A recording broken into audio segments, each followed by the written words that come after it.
Hello, dears. Good day. Here in this video, I will continue explaining the rest of chapter 5 uh, as per your request. I'm sorry for the late updating you of the latest slides on chapter 5, but there is an updated version posted on e-learning system for chapter 5. There is a change in the number of slides and the requested material in chapter 5. Previously, we've talked about the importance of having loyal customers and how we plan and the strategies we use in digital marketing in order to retain customers and in order to acquire new customers, which are the core base that we focus on in order to make our business grow bigger and reach the main point of more return on investment and more growth. So why does retention boost profits? Why do I care about loyal customers, and why do I always make plans for keeping loyal customers and not only focusing on acquiring new ones? Because there's no acquisition costs. This is trivial for us. No acquisition costs. I don't have to plan or pay more money, for example, or I don't have to pay more efforts in order to acquire new and target new customers. These people already know about my business, and these people are already have a relationship between the business and the services I provide in them. So it's easier to justify every plan I make. It's easier to convince them with the offers I make because they have been with me through all my journey in making this business happen and reach that far and reach this point. So it's easier for me to retain them and to keep them, and there are no costs in the acquisition because, as we know, that businesses in different sectors, in all sectors, they pay huge amounts of money to acquire new customers and to target new audiences and to have new customers and new with different points of view, different countries, different cultures. It's important for them to reach as many new people as much as new audiences in their business, and let people know about the services they provide. The second point, why does retention boost profits? Because price premium. As an example to explain this more, for example, if as a loyal customer, there are these loyalty cards, gaining points for being a loyal customer or for being a VIP customer. There are certain this kinds of treatments for customers who have been for like 1 or 2 or 3 or 5 years together with that business. Based on that, they are rewarded with certain prices, certain sales. There is a margin of profit for the business itself, but it's not the same as the margin of profits expected from new customers or for the customers that are facing the service for the first time. So there are these price premium.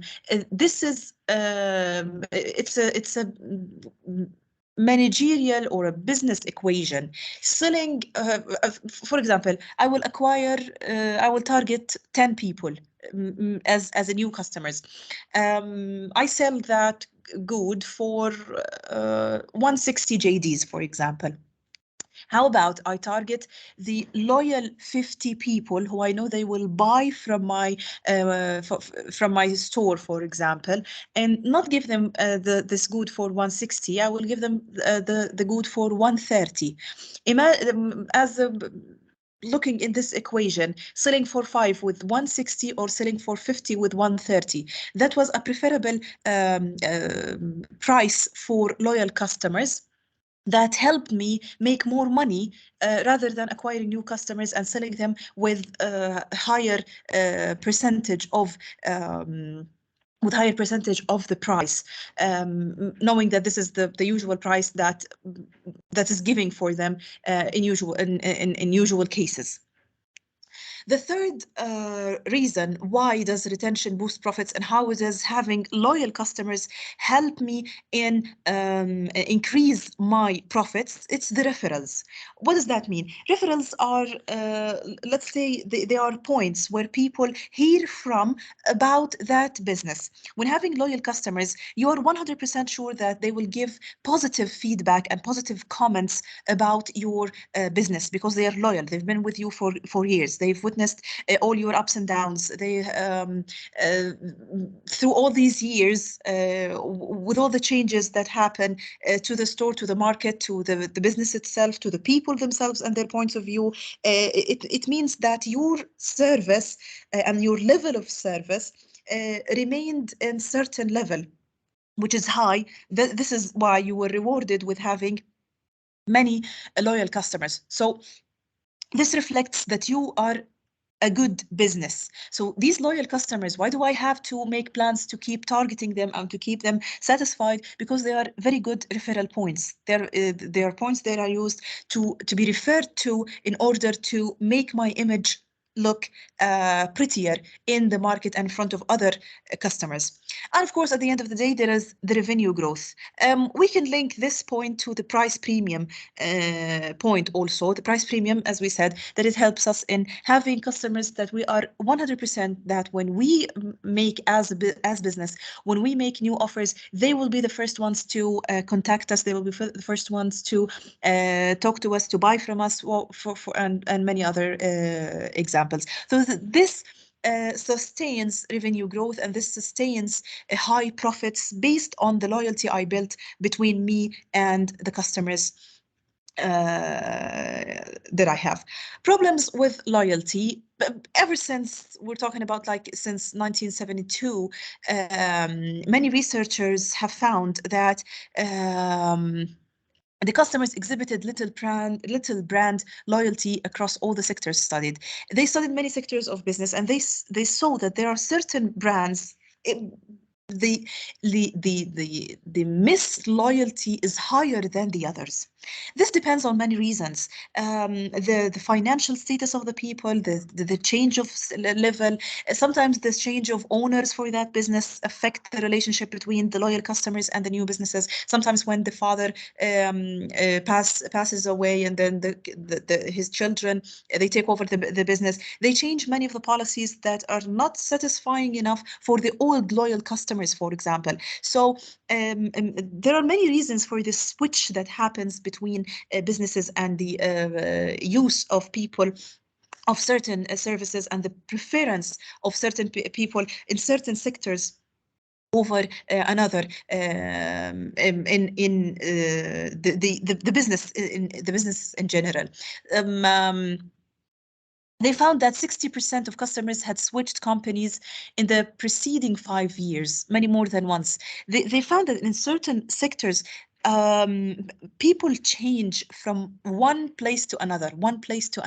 They don't stick to a certain service provider. For example, in airlines, the most important aspect in changing the airlines or choosing a certain airline rather than the other when traveling from to a certain destination is the price and the availability and the time and the waiting time in certain stops, the transit, all these stuff you take into consideration when you book your flight from one destination to another.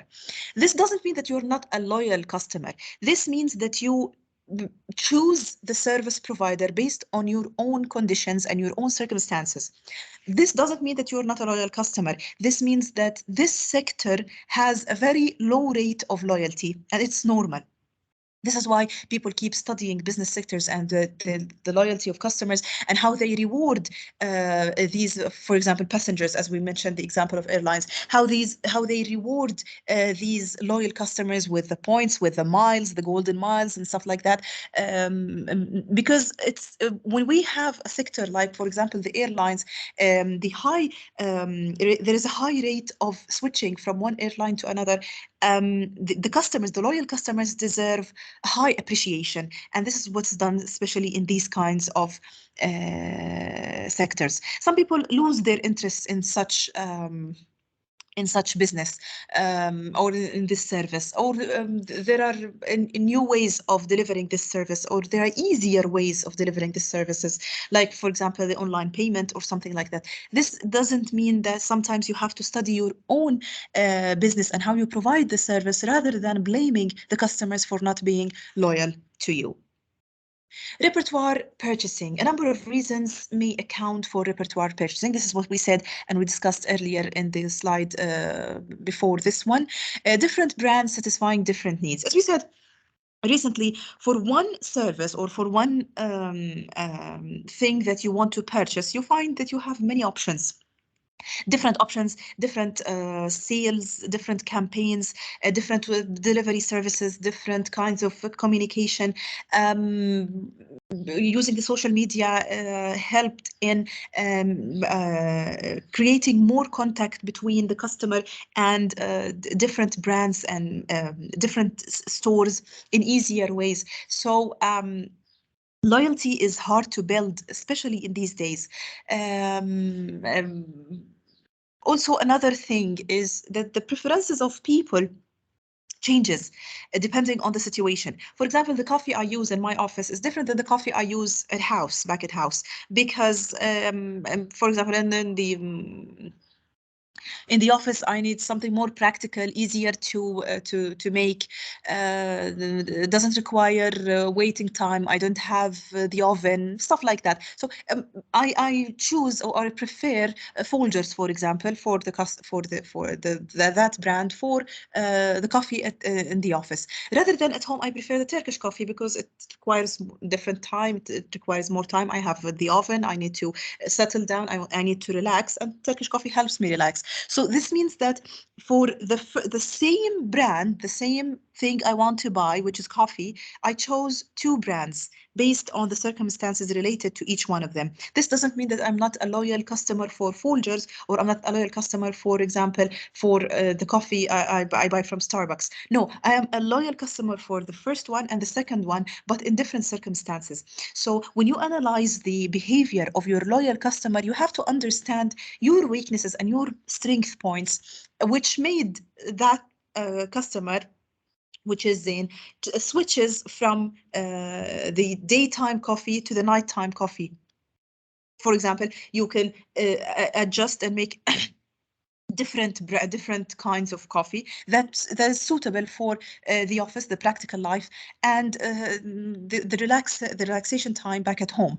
So this is how to adjust to the change, to be more sure that I am building more aspects for this customer to be more loyal to me. Deal switching, of course, this is always a reason. I have priorities in paying, for example. I'd rather buy in a certain situations when my financial status is not at its best. I'd rather go for yes, I need this thing from that store, but I will look up for a cheaper place to buy this, even if it's a necessary or an essential good that I will use every day. But my priority right now is not the quality rather than the price. So this doesn't make me that I'm a loyal customer and that I switched from the brand or the store I'm used to buy these things from, but based on my current circumstances, no, I had to switch and choose another store based on the deal or based on the prices. Time convenience factors. This best described as the example we gave earlier on the airline. The time, the convenience factors, for example, makes me a customer that prefers her convenience, what's best for her time, what's best for her circumstances, what's best for her conditions, her financial status, for example. So a brand loyalty to a certain airline, for example, differs based on these types of stuff that must be provided in a flight that I want to book, for example. So time and convenience factors make me or does not make me a loyal customer. So based on my behavior as a business, you have to act upon these behavior and give me the reasons that will make me a more loyal customer and a more persistent and constant customer of yours. According to Rachel, and underpinned by many influential marketing strategies such as Piercy and Doyle, the key to retention is creating superior value for customers. Every customer is looking for being the most important or the core value for your business. And targeting the customer as such helps you in building better relationship with these customers. And based upon that, you will get more customers, and these customers will be good referrals for you. And based on it, you will get more financial, physical, all types of growth. Loyalty is a consequence of creating value for customers, and profit is a consequence of loyalty. And this is exactly what we're looking for. I'm looking for more profit. More profit means more branches. More branches means more growth, and more growth means a bigger name and reaching more customers in different societies and different places. Richard found that those companies that enjoyed superior levels of loyalty had focused on people, employees, and customers, not systems. Sometimes a happy employee reflects a very good image on the business itself rather than the customers. So you have to focus on people. Employees, happy employees means that having happy employees, like for example the employees in Google or the employees in big companies, they care about their day offs, the flexible check-in and check-out times. They help them practice their hobbies during while they're working. They have places to relax, to sleep, for example. This gives a good indication that this firm or this business is good, since they care that much about their employees and they provide all the services for their employees. This means that they are good people. They are, for example, yes, good people, and this reflects upon having more loyal customers for them. Also, the employee can reflect his own point of view on others. For example, if the company is good or not, he can have a feedback that no, they're not right. No, I had horrible times working for them, for example. This has a negative reflection on people to be a part of this journey. Another thing is how they treat their employees. Many firms and many businesses lost huge a number of loyal customers due to their policies in hiring children or hiring, for example, the way they treat women while they're working, the paychecks, all these different things. They lost people based on their policies, and people were they did not want to be part of this journey and their treatment of employees. So everything reflects on your image, and once your image is ruined, everything you market yourself after that won't help you beautify that image once again. In some industries where services is not a prime consideration, it might be pricing that has irresistible power over consumers' decision.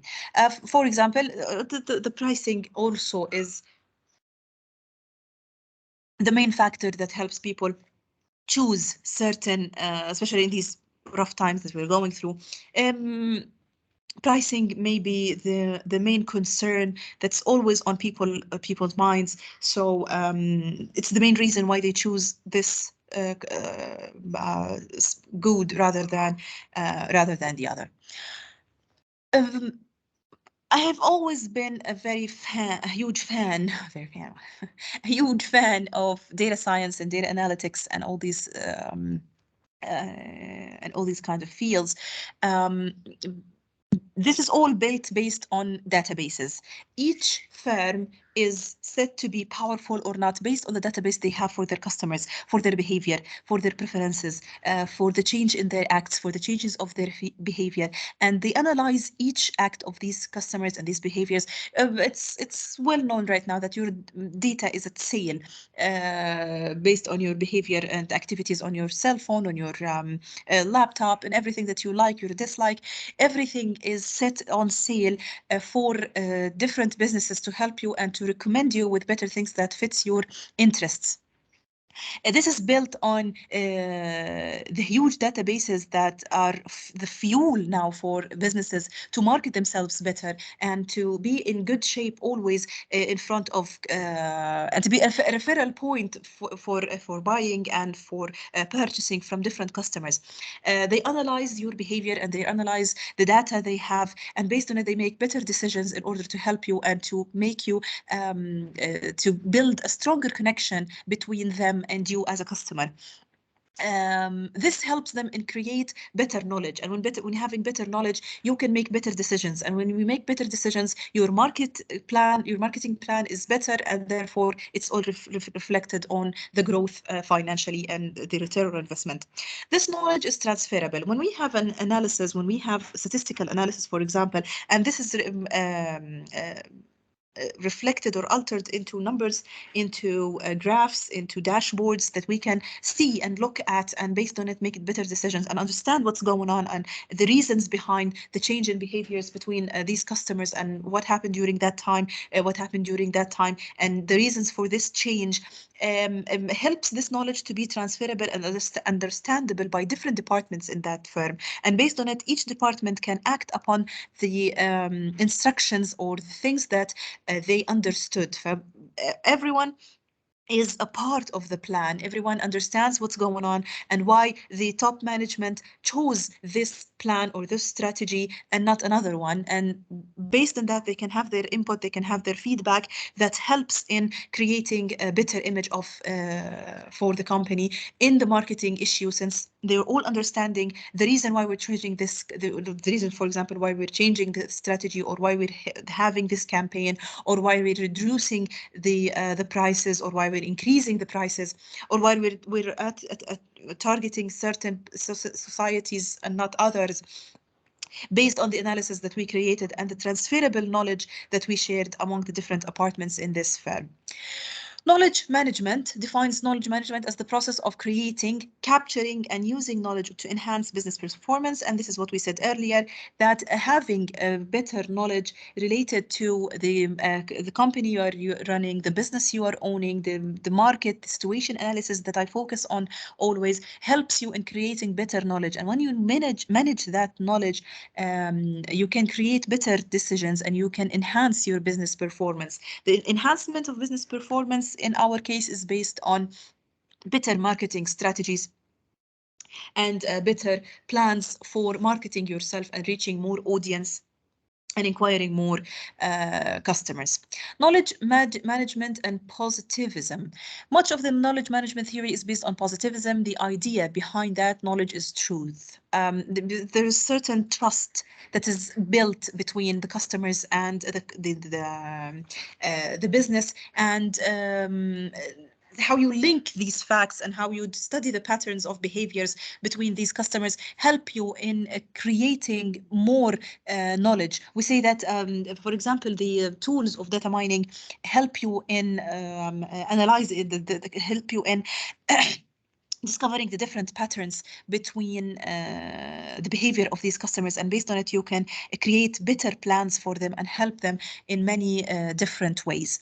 Marketing database is a positivist tool with knowledge presented in a logical manner. The logical manner is extracted based on the features that you're studying and you're analyzing between these customers and their behavior and their buying behavior, the history of them, and you can predict what will happen in the coming year or 2 or 5 based on the history of these customers and have their buying history, and based on that later on you can adjust your plan according to the prediction of the market and understanding your customers better. One example of this is data mining, as we said, the use of powerful analysis tools to extricate patterns or extract, sorry, maybe patterns from large volumes of complex data, which has become the subject of great interest by database marketers. It's very important these days to analyze the data that you have. The data, the big data that's available right now is the fuel to many businesses to grow. Many of the new names that are in a certain interest or having their best of days right now, build their reputation and build their marketing strategy based on analyzing the behavior of customers and the prediction of what customers will like or will dislike, and they act based upon that in a futuristic kind of precocious measures. The social constructivist paradigm, knowledge is an everyday experience. Some other people look at creating knowledge is based on everyday activities. I analyze the customer behavior day by day because I don't know what will happen, and there are certain points, for example, in selling gold, for example, it's based on the prices initiated every day. So I can't predict what will happen or not, because I believe that as a business owner and my business sector, that knowledge is an everyday experience embedded in the unwritten systems and cultures of the organization. As we said, that it's something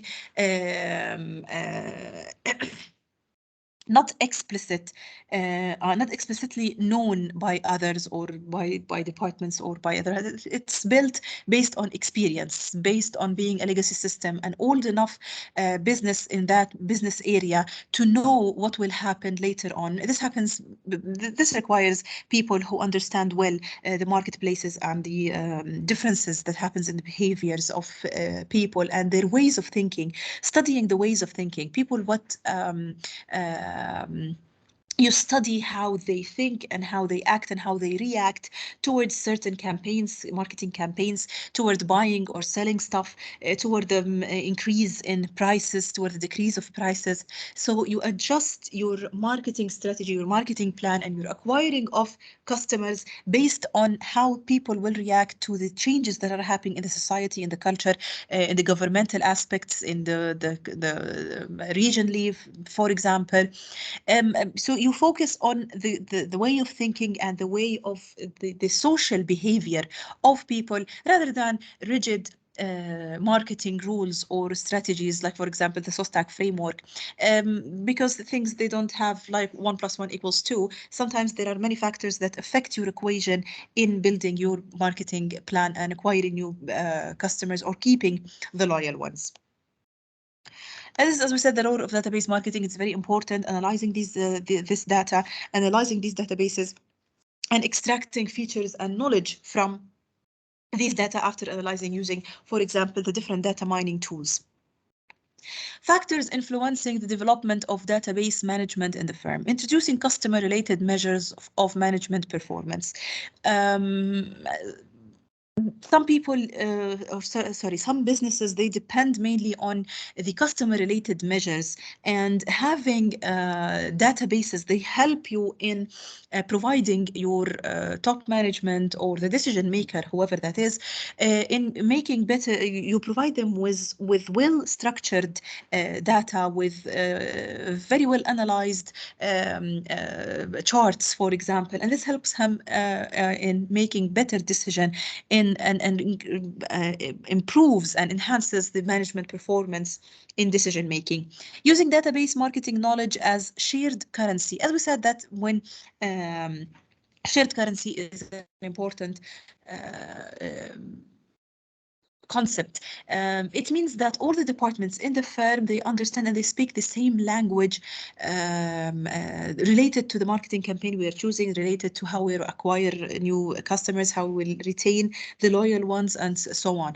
Having a database helps us in understanding, based on the behavior, this is a loyal customer, this is a new customer, this is a customer that I want to cut off out of the business because we will call it loss-making customer. This is a customer that doesn't stay too long on the website, and the reasons why. This is a customer that's who's new, so maybe we have another plan for him, how to introduce them to the services we're providing, contacting them. Everything depends on your mobile phone. Everything asks you for your mobile phone to track your entrance to this service providing system, and keep on updating you and asking you for more information, and looking for why you're absent, why you're here, why you're not here, the reasons for your why you changed your experience, and so on.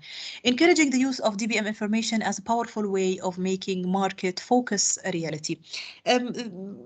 The reason why we're focusing on database management information, it is very powerful. The data is very powerful. The databases in general, they're very powerful. And I said that many companies and many firms that are living their best days right now and gaining more money and making more customers, they are based on on analyzing the data they collect from the customers and how they track their behavior on other websites or other sites or other social media profiles. And based on it, they create their marketing campaign, and they market themselves based on the interests they get from these customers, and analyzing their behavior and their buying behavior, for example. How the database improves market orientation, facilitating the collection of customer needs data across the business, overcoming organizational barriers by enabling easier dissemination of customer knowledge. When we talk about the customer, we talk about the core, the main core on which the whole business is built. So when I have a database, I can understand and I can totally have full control over the behavior of the customer. At certain point, I might direct this customer into a certain path that I want him or her to go through in order to help me and make more money or make more profit. So this is overcoming organizational barriers. The usual or the rigid ways of solving problems related to customers or related to business problems is solved based on understanding the needs of customers and the behavior of these customers based on analyzing their databases. Using simple user interfaces to facilitate easy analysis and combination of customer knowledge with other knowledge centers in the firm. This is, of course, the way you'd handle, the way you analyze, the way you perform your data, and the way you help people understand your data in the departments, the different departments and the firms, and how these departments are all connected. The marketing with the financial with the HR with for example, again, with the marketing, how you link the different departments in the firm in an easy way as a user experience from the user's employees point of view, and what is reflected on the different customers. Also, having a solid database helps you in facilitating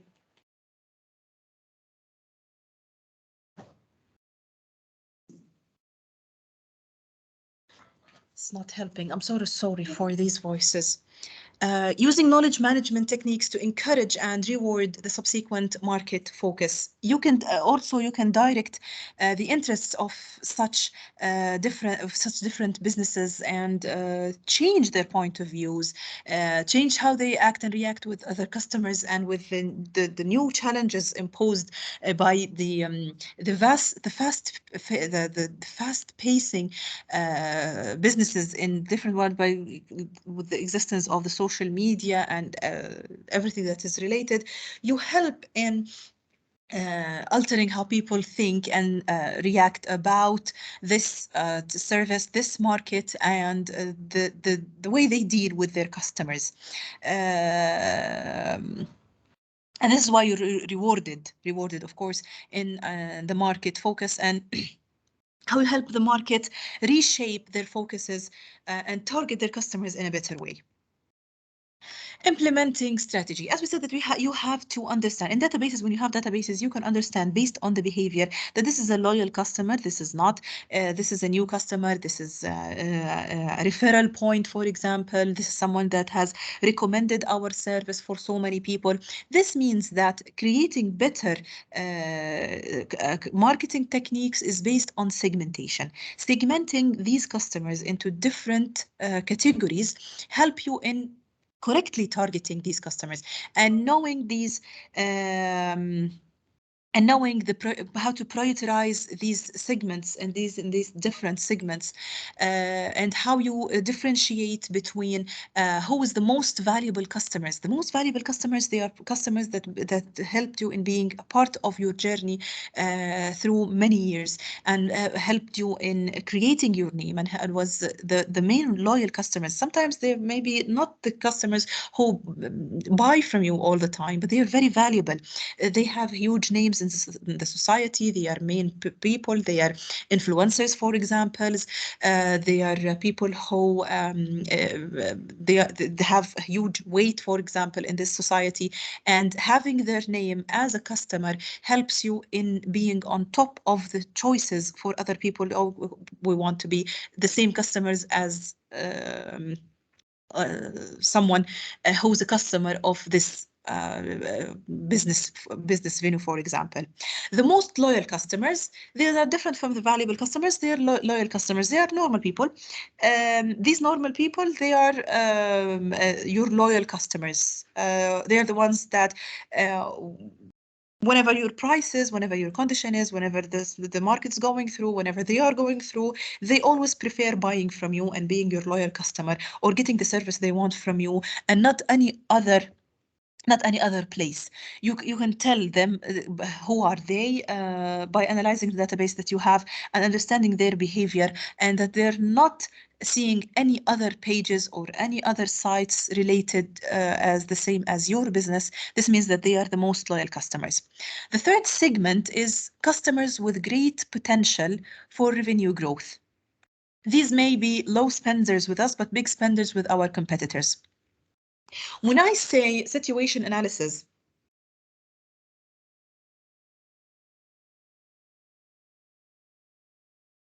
when I say situation analysis, it means that understanding the competitors also. The competitors, they might have loyal customers, but these loyal customers, business is war. So I can have these customers and attracting them to my path, to my business, rather than they are loyal customers to my competitors. So they are low spenders with us. It means that they don't frequently buy from us, and they don't frequently interact with our service, but they are frequently interacting and buying from our competitors. This means that these people find something special in our competitors that is not available in us as a business.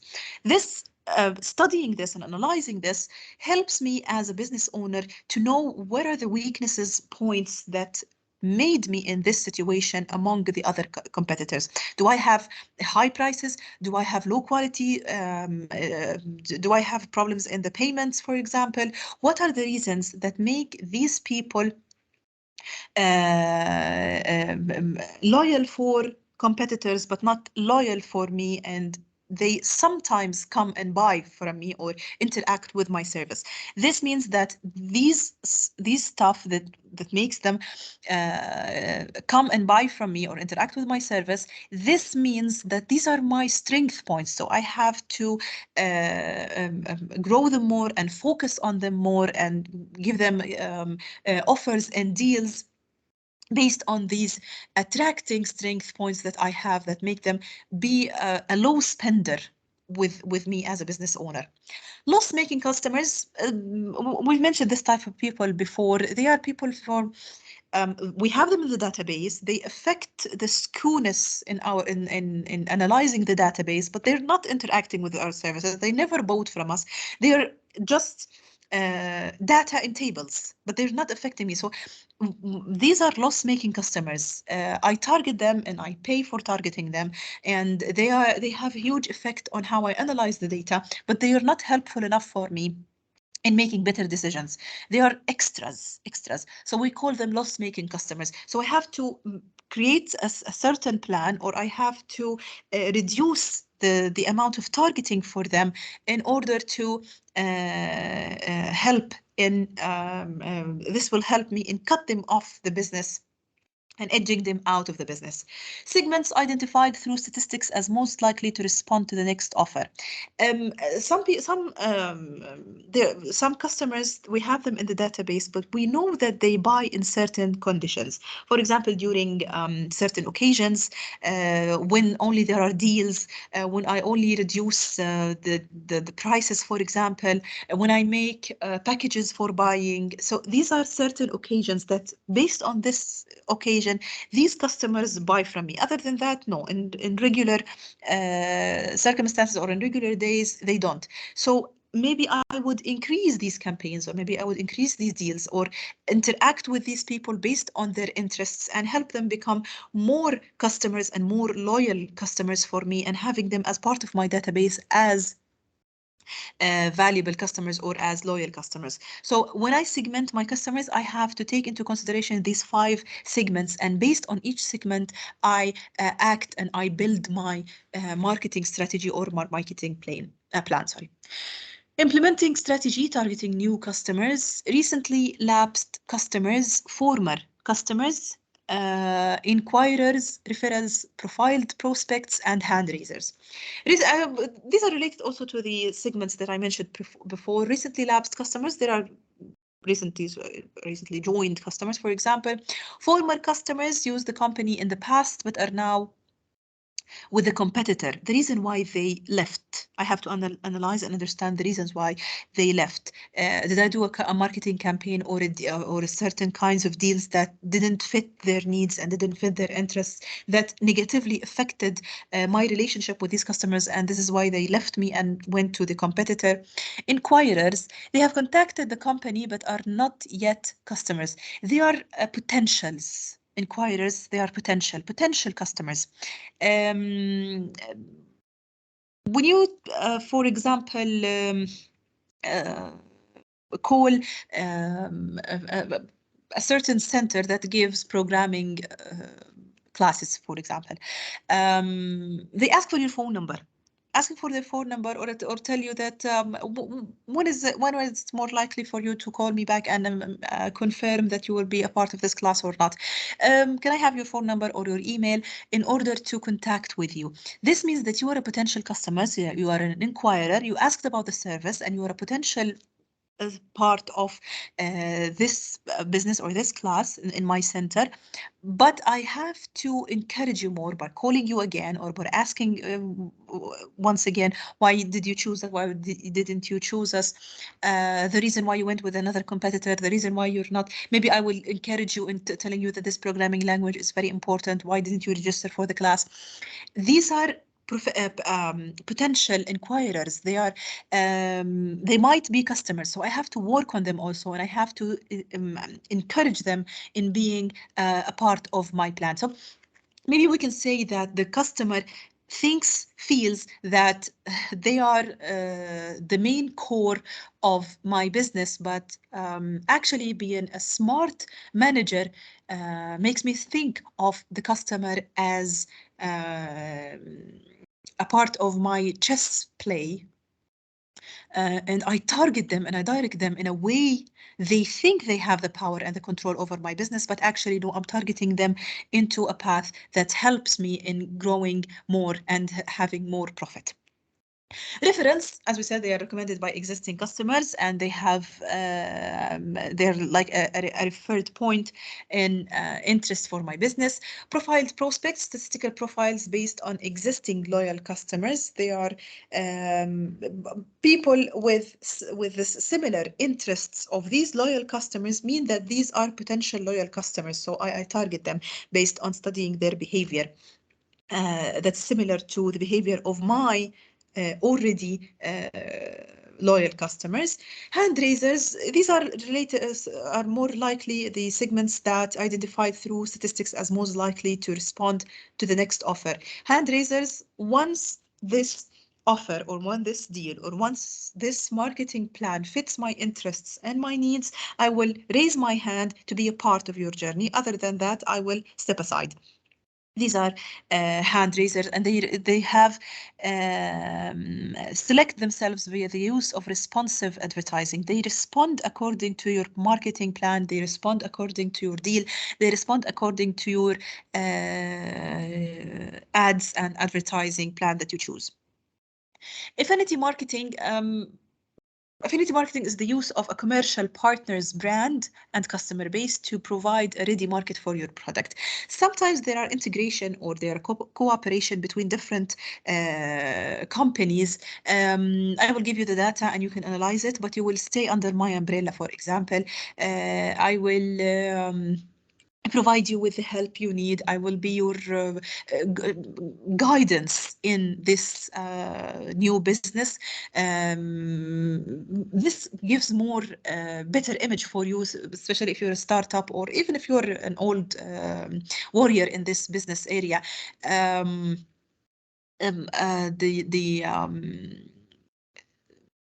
If the huge company XYZ recommends the small company ABC, this means that ABC is a good company since I trust XYZ and I trust what they recommend.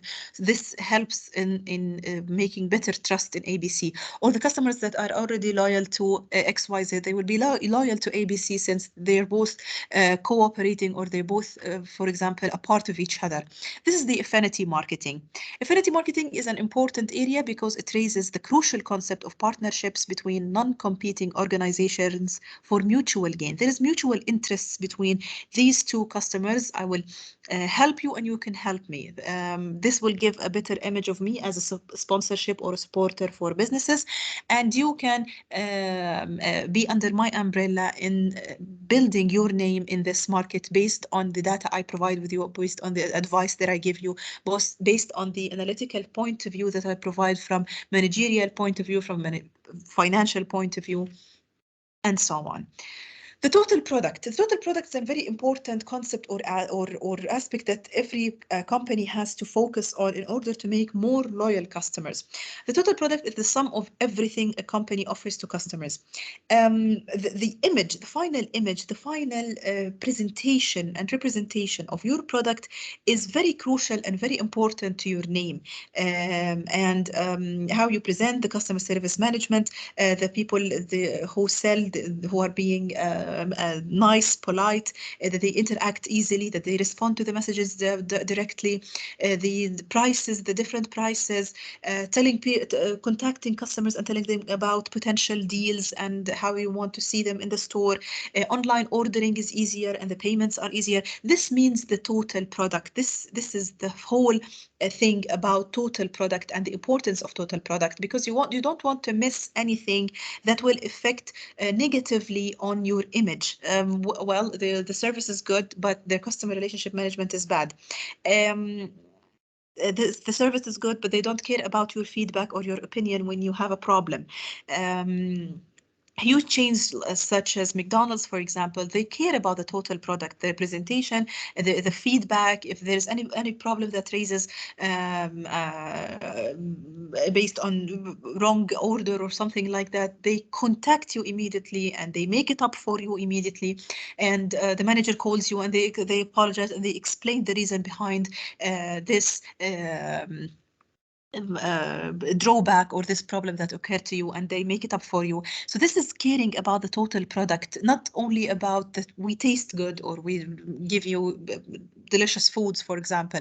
Opening the branches, the design of the branches, the customer service, the smile on each seller that they have. This is all related to the total product and the final image that you put your product in.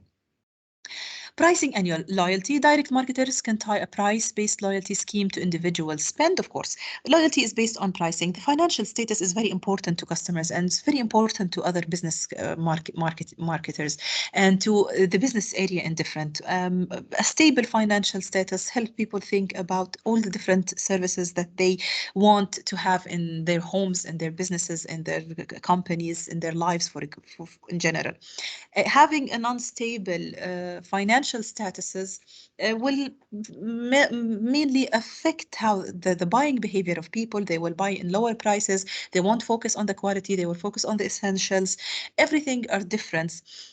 So they are points-based systems. They're widely known as loyalty schemes, and how you put your loyalty scheme and how you adjust to manage the change in prices and the change in the financial statuses of people help you create better and more loyal customers as they see that you care enough about their financial statuses, not only about your gain by sustaining the same prices earlier before the problems that happened to their financial statuses in the recent years, for example. Direct marketing or digital marketing systems do little for core product strategy. This is what we said about the total product. This is a related slide for the total product and how you make the whole analysis for the portfolio and the development of good results. Direct marketing is an important consideration when we focus on the extended product. The extended product means on the total product. The after buying service, the returning policy, for example, the customer relationship management. If you found that this is not this service I ordered, or this is not the order that I wanted, or I want to change it, or I want to return it, or something like that. The extended product, which is the after I give you the service, helps in making better image on the product that you gave and provided, and helps in having more loyal customers. Brand strategy options need to be understood by the direct marketers. These people outline the branding strategic options, of which those most relevant to direct marketing. We mentioned earlier the concept of brand awareness. Branding as a device for recognition or shorthand, being the first. You remember this sentence in the previous chapter, being the top choice on customers' minds. You're recognized for your service, you're recognized for the brand, you're recognized for your customer relationship management, for everything that's related to your product. So you build your branding as a device for recognition. You are recognized for giving the best service in this area. So you are well known for others. That was your strategy in building your brand. Branding for reassurance, as we said, that when their cooperation or when many or two, for example, companies or firms are coupled together to make benefits for each part of those, this is reassuring. You are under the cover of this brand, and by then you assure other people that you are trying to become in the same level of giving services as that huge name or huge company that you already trust. Branding that communicate functional values. For example, when you see the symbol of Mercedes, you know that you will get better functional or the best functional values of cars, because based on their logo, they are communicating their brand with you. They're communicating the great functional values provided in this brand of cars. So they're communicating based on their brand, they're communicating with you the functional values. Branding that communicates symbolic values. Symbolic values, for example, they're not physical or functional values, they are symbolic. For example, I trust that these service providers are the best because I'm based on how I dealt with them. In many cases, they were honest, they were helpful, they were the service they provided was exactly as they said. For example, Google, they communicate symbolic values because they don't give you hand-to-hand value, or they don't give you a physical touched product. They give you symbolic meanings related to the ads, how they analyze what you want, and they communicate with you symbolic values. Their brand communicates with you symbolic values. For example, seeing Google search engine or Bing, for example, you immediately choose Google because you know you trust that the search results obtained by Google are better than Bing, for example. So they communicated with you symbolic values. They're not touched products or final products, but they are symbolic values. This is the material for the final exam in chapter 5. It's the updated version of it. The updated version is provided on the e-learning, and you can study from that. Any other questions? I'm ready. Good luck.